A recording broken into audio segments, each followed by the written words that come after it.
大家好，我是阿丽。面粉别只会蒸馒头了，今天分享个家庭版面包的做法，不用烤箱，不用黄油。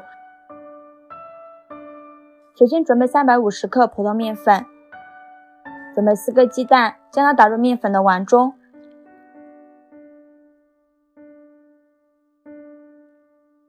加入4克酵母，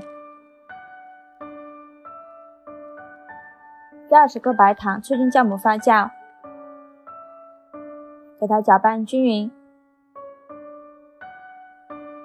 搅拌成这种面絮状，再加15克玉米油，然后下手揉成光滑的面团，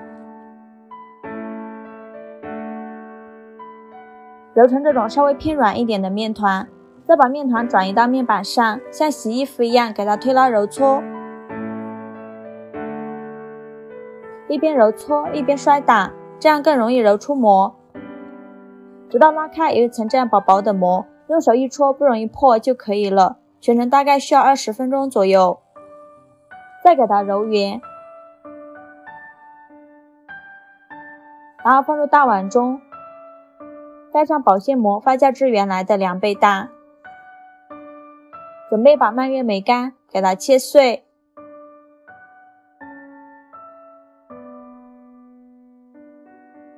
切好之后装入碗中，像这样我们的面就已经发酵好了，体积已经变大很多，里面呈蜂窝状。面板上撒一些干面粉，把面团放到面板上，再放上刚切好的蔓越莓干，给它揉均匀，顺便拍拍气。揉匀后再给它搓成长条，再分成大小均匀的小面剂，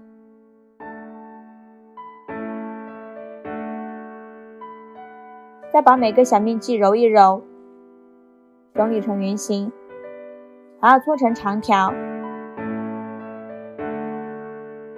再用刀从中间切开，一头不要切断了，然后像这样给它编起来，再从一头给它盘起来，收尾处按压一下，给它压到底部，像这样一个生坯就做好了。全部做好后，准备一个8寸的模具，在底部和周围刷一层食用油，把生坯放入模具中，